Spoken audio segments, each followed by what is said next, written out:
देखो दुनिया में कहीं ना कहीं एक जगह सबका भटकाव अटकाव रहता ही है।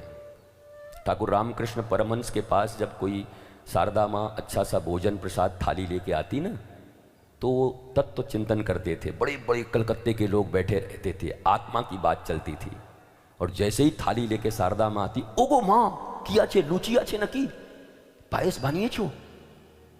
शारदा माँ एक दिन रोने लगी कि प्रभु आप ही के लिए तो बनाती हूं, क्यों इन लोगों के सामने अपनी बेइज्जती कराते हो। पहले तो आत्मा की बात करते हो और जैसे ही थाली लेके आती हूं लड्डू मिठाई पूरी कचौरी बोलने लगते हो।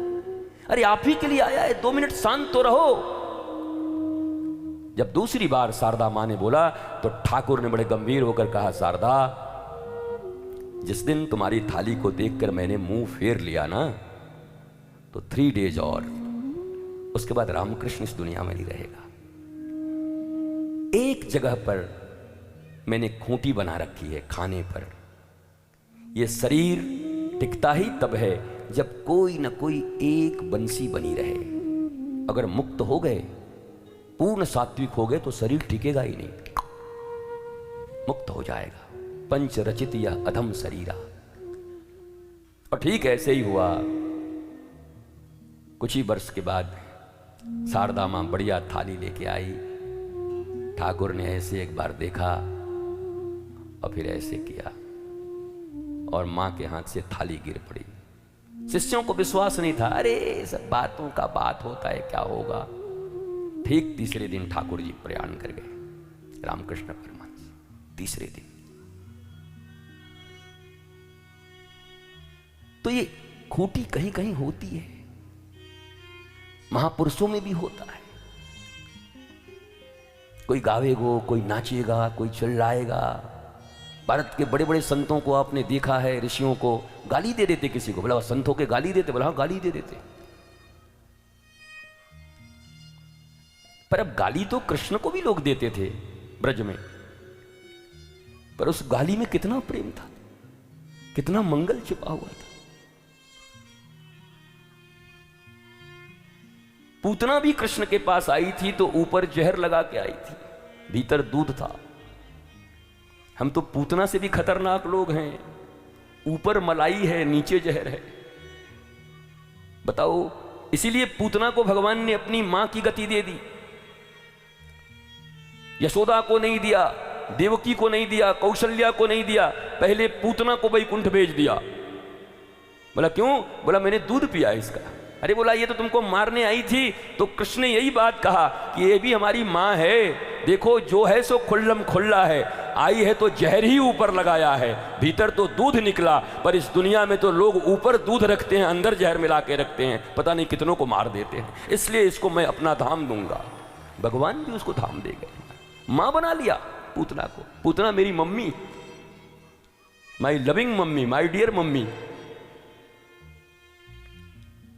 तो भगवान का एक ही शर्त है, गुरु का भी एक ही शर्त है तुम्हारे साथ, जैसे हो वैसे आ जाओ,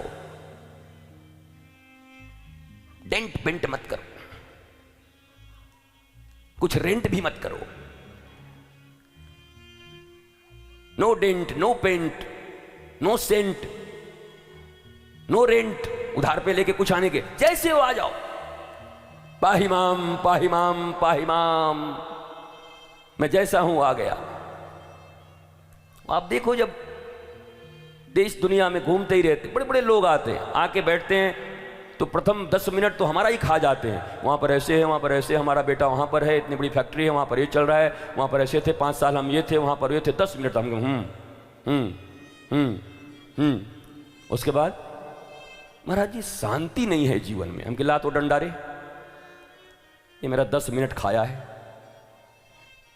10 मिनट में अपना पूरा इतना वृत्तांत मेरे पास ये है, मैं ये था, मैं वो था, मैं यहां था, और अंत में शांति नहीं है महाराज जी। तो तेरे पास है क्या दरिद्र?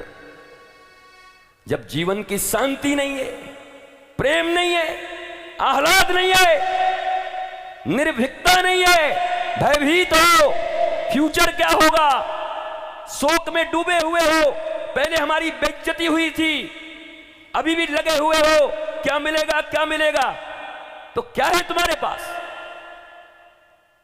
पर ये 10 मिनट खाता है जाके, ये है, वो है, वो है, वो है, यहाँ है, वहाँ है, ऐसा है, वैसा है, इधर है, उधर है। अब मैं अभ्यस्त हो चुका हूँ।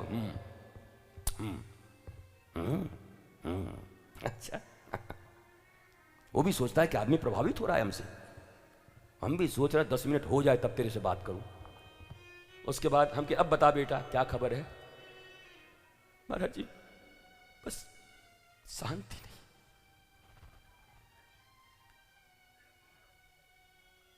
अब हम तो मान लो संत हैं, बदमाश उदमाश रहते तो घेरवाते पहले 5 आदमी से, बोले मारो तो इसको पहले। 10 मिनट बर्बाद किया मेरा ये। अरे पहले ही आ जाते, पाहिमाम पाहिमाम पाहिमाम। सारी भौतिक चीजें आती जाती रहते हैं गुरुदेव, पर चित्त में बड़ी अशांति है, मन प्रसन्न नहीं है, हृदय में आह्लाद नहीं है। हे नाथ आप ही मार्ग बताओ। तो जैसे हो वैसे तो आ जाओ, इतना डेंटिंग पेंटिंग करके आने की क्या जरूरत है? और किसके सामने कर रहे हो? एक्सरे मशीन है ये, जिसने अपने गुरु की कृपा से आत्मविद्या इतनी सी भी पाली होगी, जिसने अपने गुरु की सेवा कर करके गुरु से ज्ञान आहरण कर लिया होगा, जिसने कहीं ना कहीं इतना सा भी सेल्फ रियलाइजेशन थोड़ा सा भी कर लिया होगा, वो मशीन है, वहां छुपता नहीं कुछ। तो कई को छुपाना, सीधा ही आ जाओ। कई लोगों का प्रश्न दूसरे के लिए, महाराज जी ऐसा अगर स्थिति हो जाए तो क्या करना चाहिए? किसके लिए पूछ रहे हो? वो हमारा एक दोस्त है, उसी का प्रश्न है वो। लेकिन प्रश्न ऐसा है कि दोस्त पे लेके पूछ रहा है वो, खुद इतना भी अपने गुरु को बताने को राजी नहीं कि मैं ही फंस चुका हूं, मुझे बचा लो। तो मैंने कहा अपने दोस्त को भेज देना, मैं उसको बचा दूंगा। हमको बता देते हो नहीं आना चाहता है, तो जो आना ही नहीं चाहता उसको हम क्यों बचाएं? कितना कितना कपट है जीवन में।